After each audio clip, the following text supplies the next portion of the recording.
Detail A10. Forward march.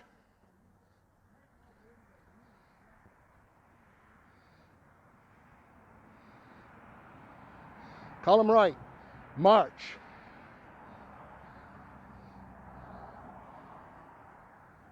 Detail halt.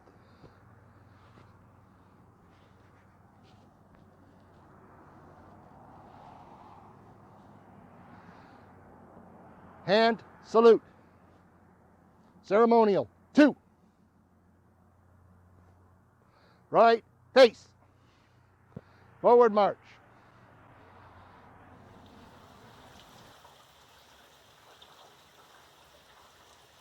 Welcome to this tribute to your Bowie area veterans and all of our brothers and sisters around the country and around the world.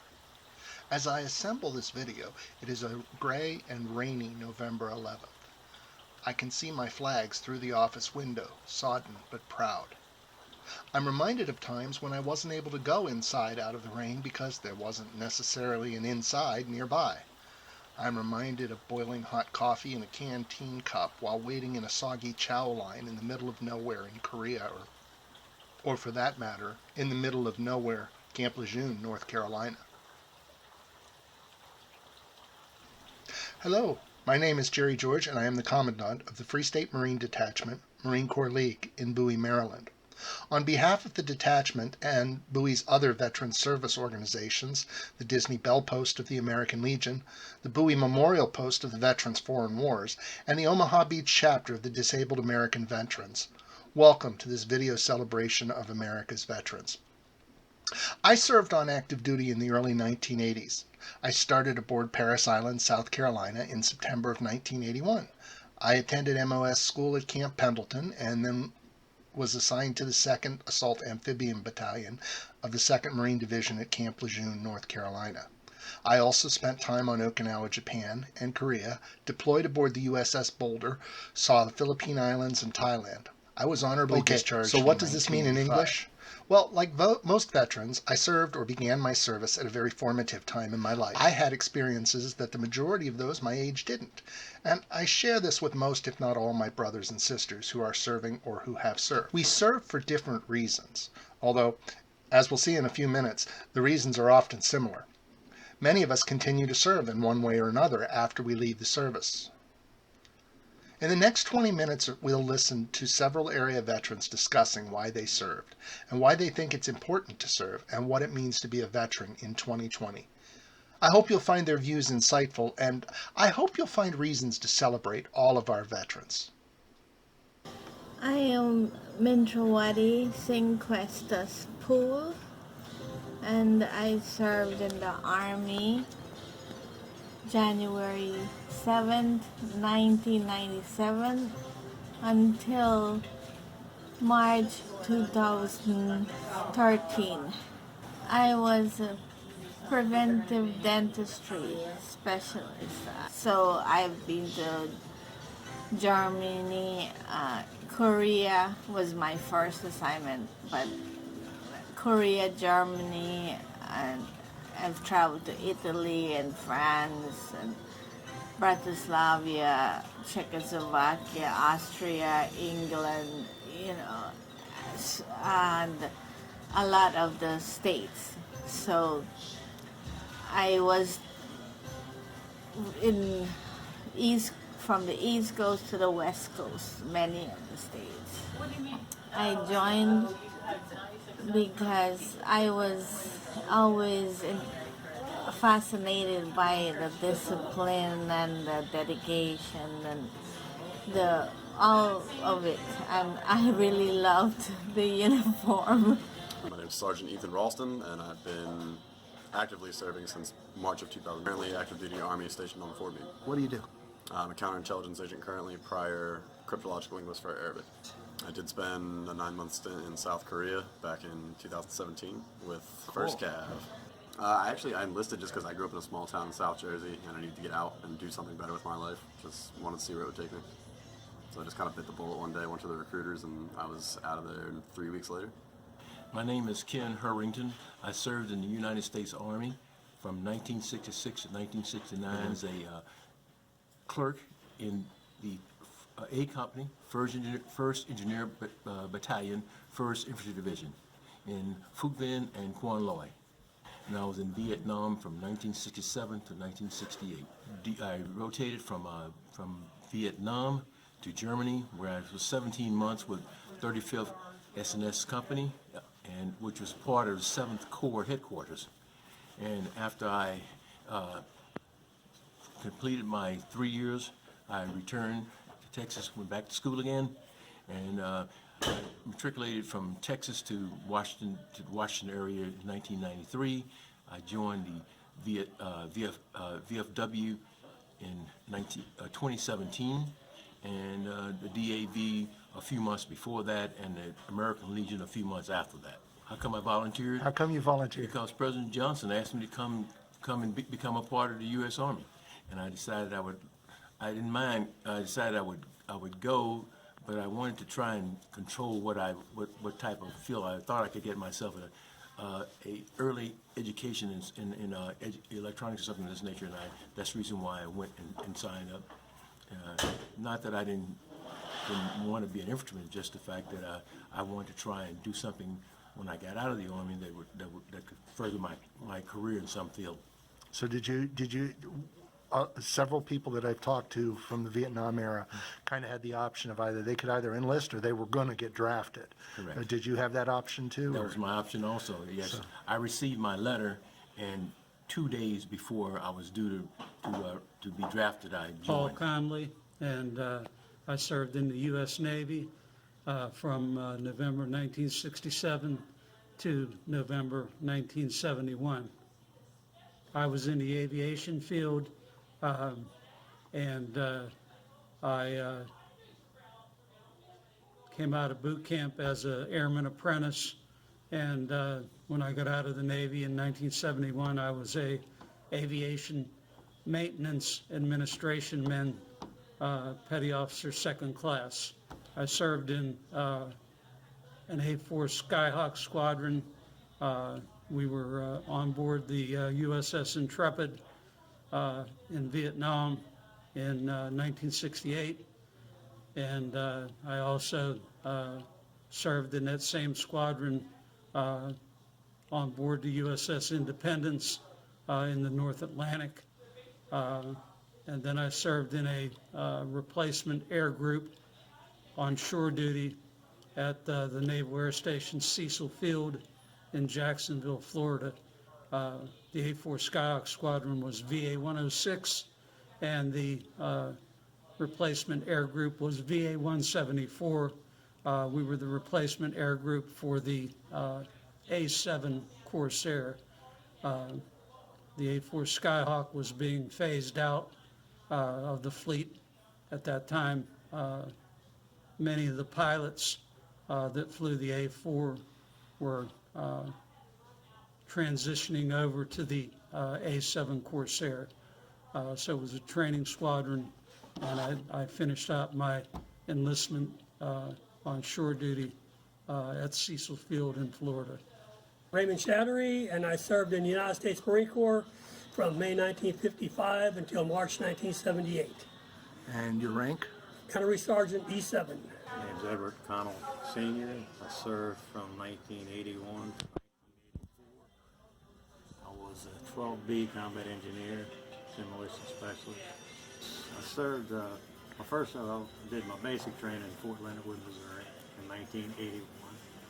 From there I went to Germany for 18 months. And from Germany I came back to Fort Polk. I was a 12B combat engineer, bridge builder, demolition specialist. I was a Spec 4 when I got out.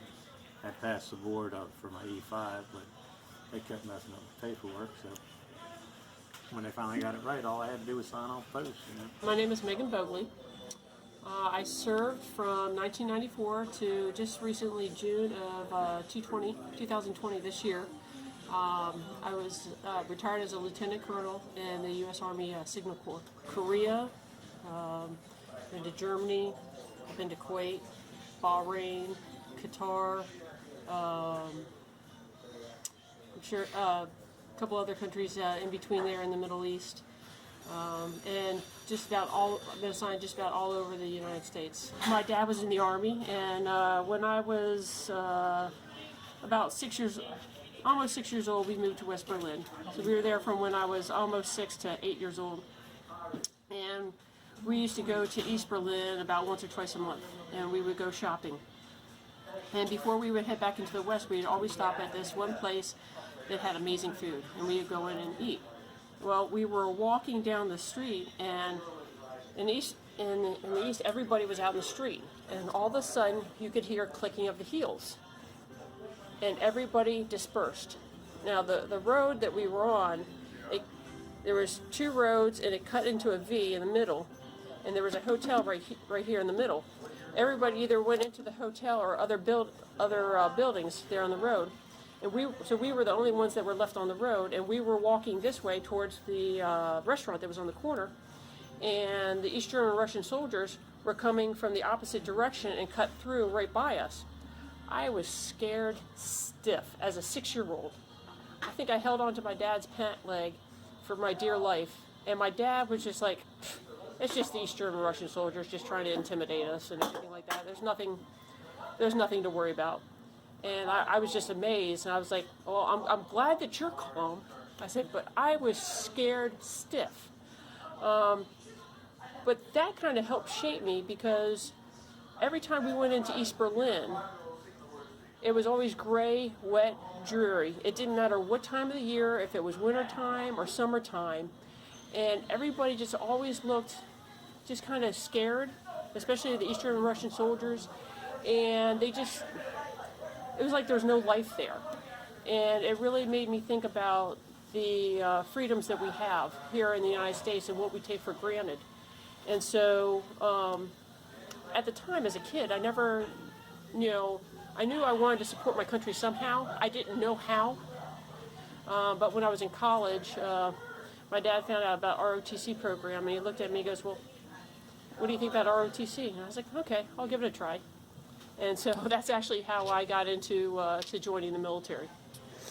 And what year was that? I started college in 1990, and I went through the Army ROTC program at Elon College, which is now Elon University. And I graduated in 1994 with my bachelor's degree. Basically, my college paid off, and I joined the Army. David B. Campbell. I served from 1959, January 1959, January 1964 And you were in the Air Force? in the U.S. Air Force. What rank did you get out as? Airman second class. I was in the 1503rd Air Transport Squadron.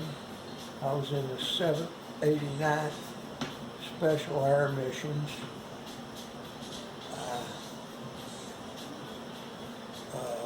Was a crew member with 789. I was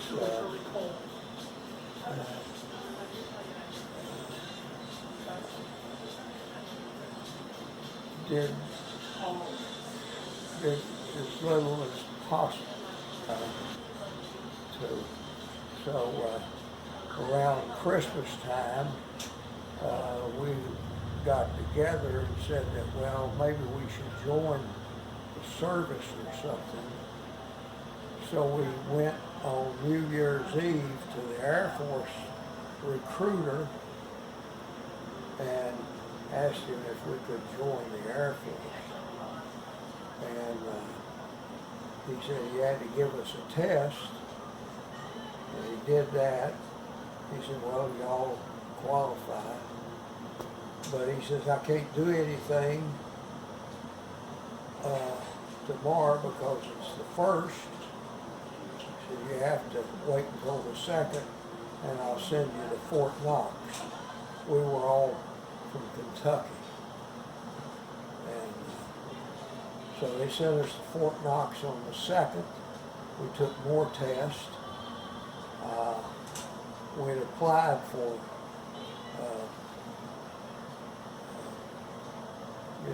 something electronics or something, whatever we could get in. So the other two guys, they got passed for to be officers, and they were going to be sent to officer school in Mississippi. It's always good to have patriotism in your family to serve. Well, it means a lot. It gives you a sense of pride, and it's a sense of dedication and loyalty to the country and to the lifestyle, and it prevented, it allowed me a lot to do. I was exposed to so much that I think it broadened my horizon. Would you do it again? Yes. Just live by the values that I learned when I was in and still am in, and just be there for those that did, do, have, and will serve, and those family members of those, and everyone really. I think that being a veteran is that the importance of being a veteran is that you've done something that not everyone else has done. You've done it. Maybe some people think that maybe I wasn't carrying a rifle, but yet still I was supporting the Army movement in Vietnam. I was supporting the Army when I was in Germany also. I look at my work there as helping the individual soldier more so than anything else with what their needs were, because I was a company clerk, and I took care of people who wanted to go home on emergency leave or who had a compassionate discharge necessary. I was the one who would initiate the paperwork for all those people. And I practice the same thing now with disabled American veterans. And that's right, you're a service officer for the That's DAV. correct, yes. And how does that tie into your ethos as a veteran? I'm still helping soldiers. That's how it ties in. I feel that when someone comes in, I don't mean soldiers, I mean military people, because I help Navy seamen also, and I help SALTs, I help Marines and Air Force also. It's just that they're all service people, and I help them, male, female, and I also help their dependents too, more directly than I did when I was in the Army, because I get a chance to the widows and the women who are helping their husband who may be 100% who need assistance. I help them also, and the children also.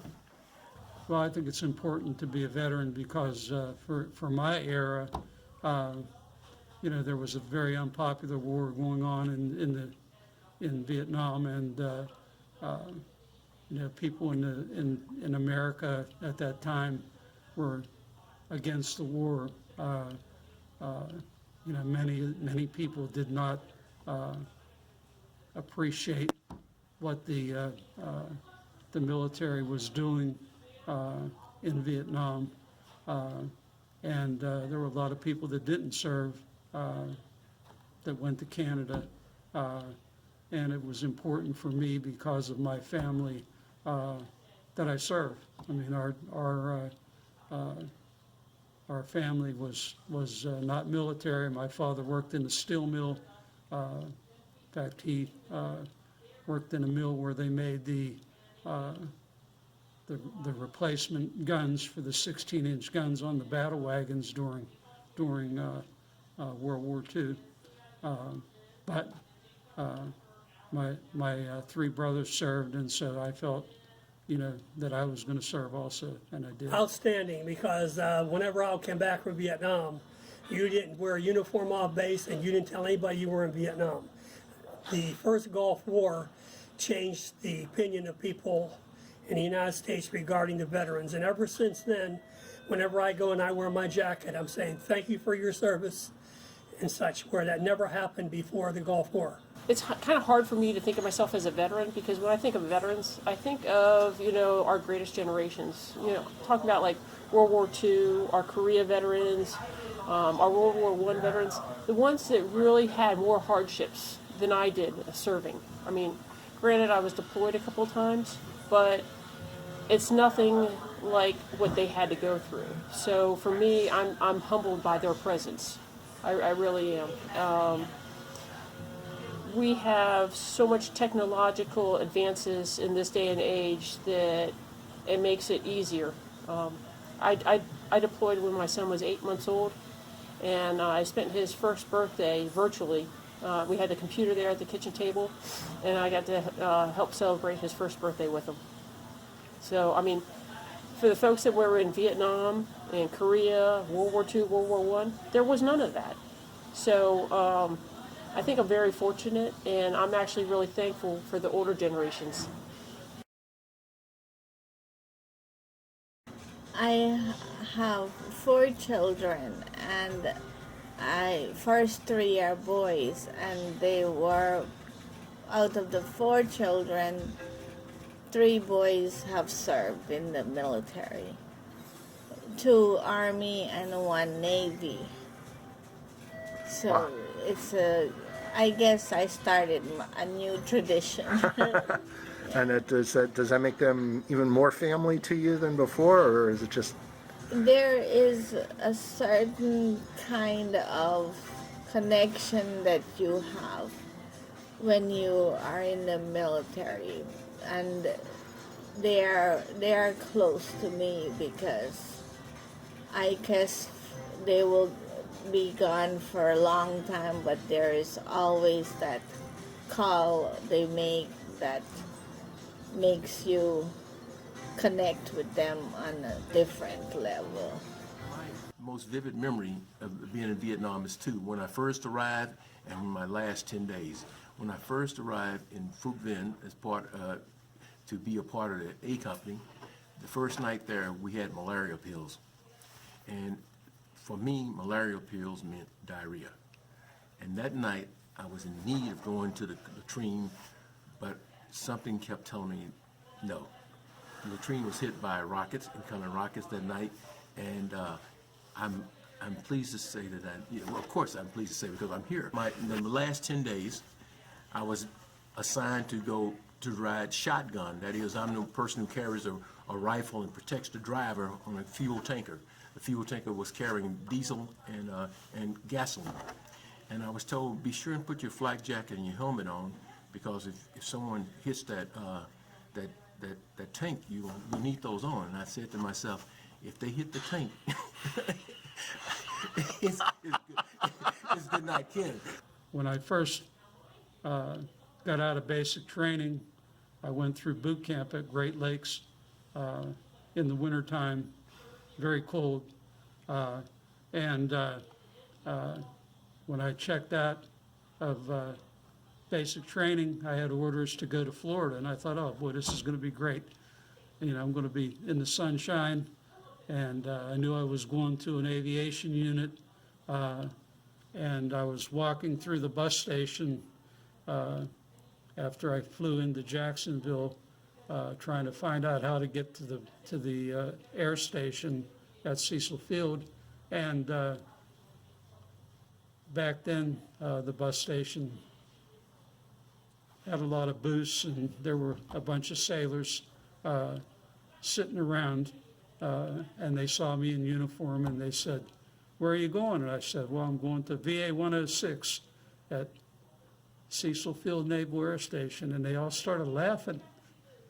And I said, "What are you laughing about?" And they said, "You're not going to have time to unpack your sea bag," because I was carrying my sea bag over my shoulders. And I said, "Why is that?" They said, "You're shipping out within about 3 weeks."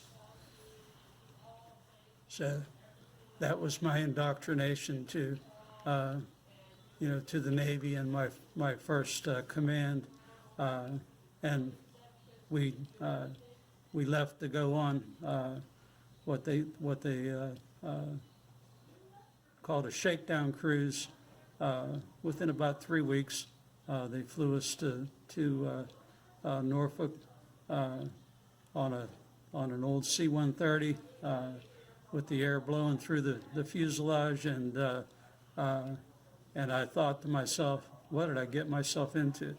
And we landed in Norfolk, and we went aboard ship, and I think the next day I found myself on the USS Intrepid, and the ship left it to go out to sea. And I remember standing on the fantail of this aircraft carrier, thinking, boy, my dad was really smart.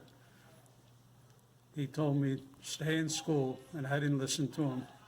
So that was the beginning of my naval career. Here's one cute story. When I was at the Marine Barracks, the Commandant of the Marine Corps was having a reception out in the backyard. And I was there to pick up drink glasses and stuff like that. So I was standing there, and there was 2 generals and 2 colonels and their wives standing there, and they were smoking. Of course, back in the 50s, it was acceptable. Well, the one lady said, well, I have a cigarette butt here. What am I going to do? And the one general said, I don't know about you, ma'am, but I just ate mine. I did a lot of demolitions on there, you know. I can remember one time we were down on the range, and I was in charge of the demolitions. Whoever was, must have been the platoon leader, Water Bar Lieutenant. And he says, well, what do we got left? And I told him, I had so many sticks of TNT, so much C4. He says, well, can we just put it all in this hole and cover it with this big block of concrete that was probably 2 times the size of this pulpit? I said, yeah, we could. I said, but it's over the range limit. He said, well, how are they going to know? I said, because they can tell by the explosions.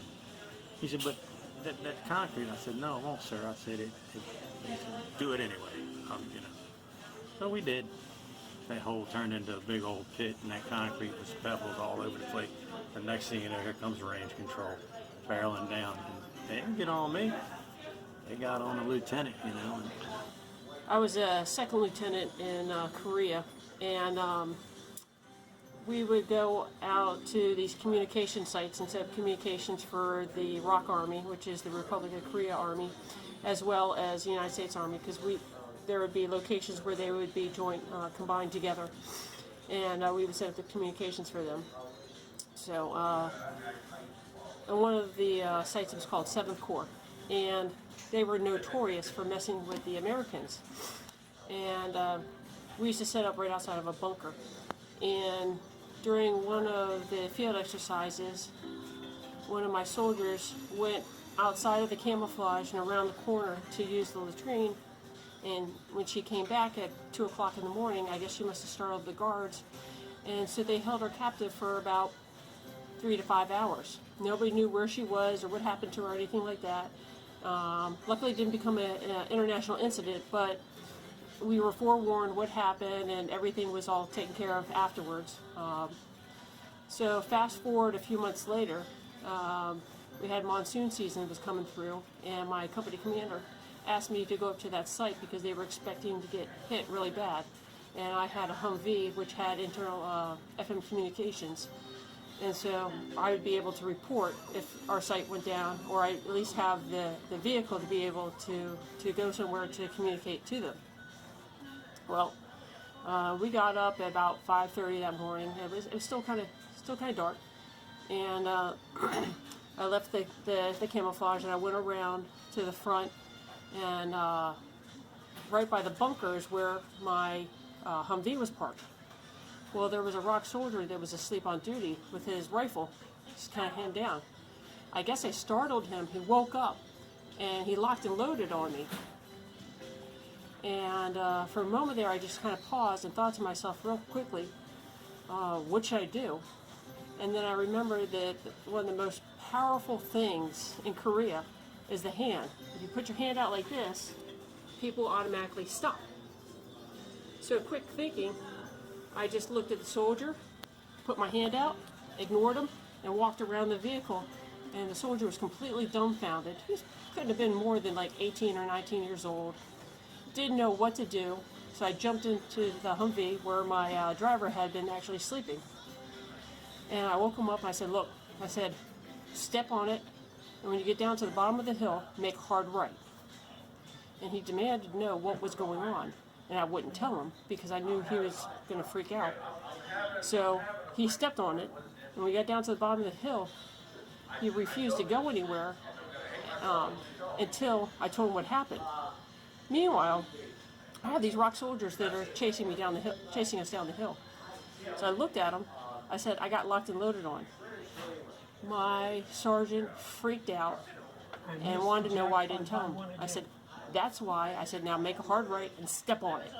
And we got the heck out of Dodge.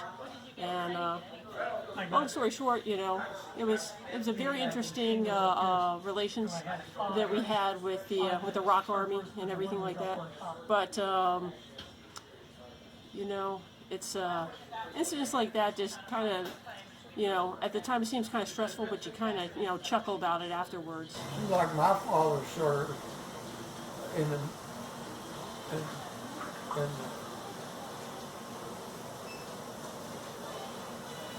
Army in 1913 to 1917, and down on the border, guarding the border from Poncho Villa. I had his brother was in the Navy 2 different times, but then he drowned in San Francisco Bay in 1916, Thanksgiving weekend. They're coming back from shore leave, and their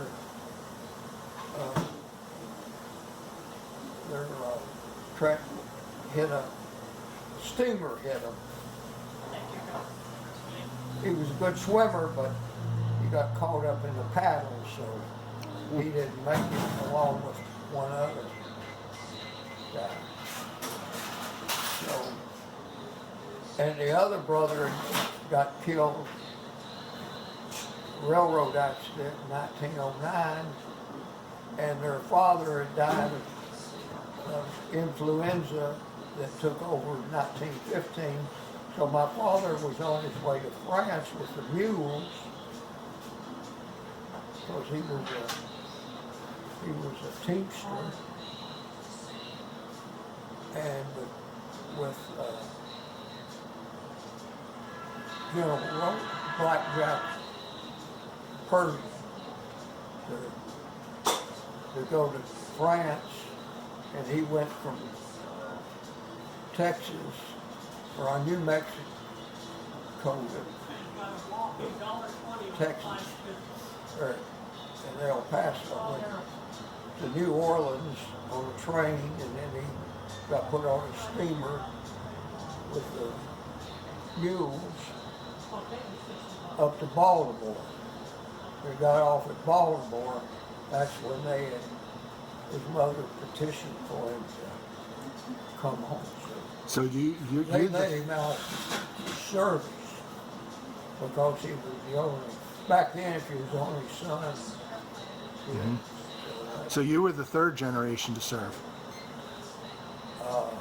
No, I second. My father and my uncle, I was the 2nd generation. Oh, okay. And then all my great-grandfather, my great-great-grandfather,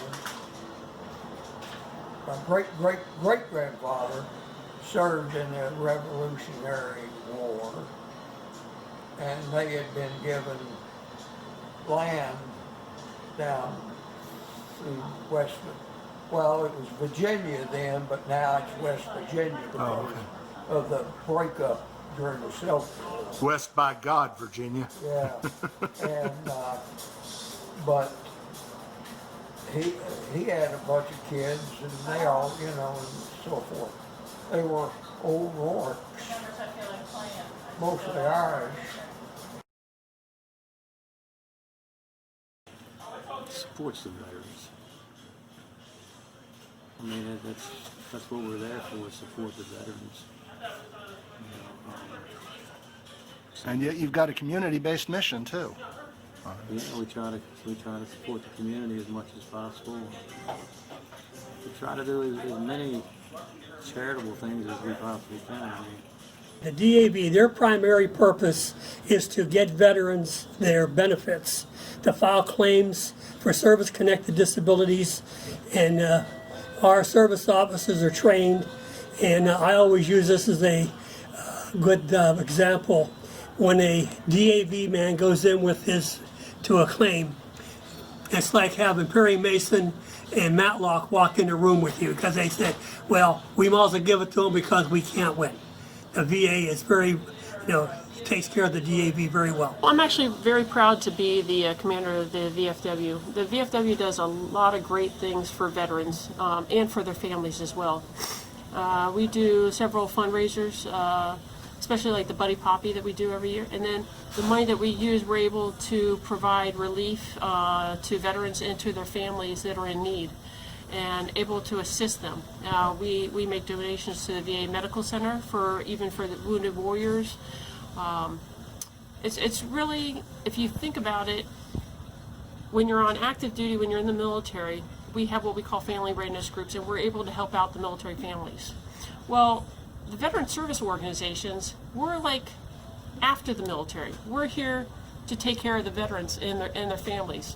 I kind of look at it in the same way. I really do. And we do a lot of great things for them. And so I'm very proud to be a part of that. The VFW also has some projects that they do every year with local kids, local youth. Yeah, actually, so we also promote community and youth scholarships. So we actually just had a whole bunch of kids that turn in. We have Patriot Pen.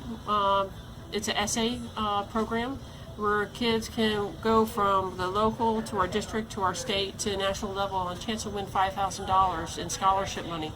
It's a great program, and they really get to put pen to paper and really promote patriotism. And then we have the same thing for high school, but it's called Voice of Democracy. And again, it's an essay program, but they also have to do audio recording, so it really helps them work on their speech and whatnot. And then we also have our Teacher of the Year. We also have something that was brought back from the 90s, which is Loyalty Day, which was a contest.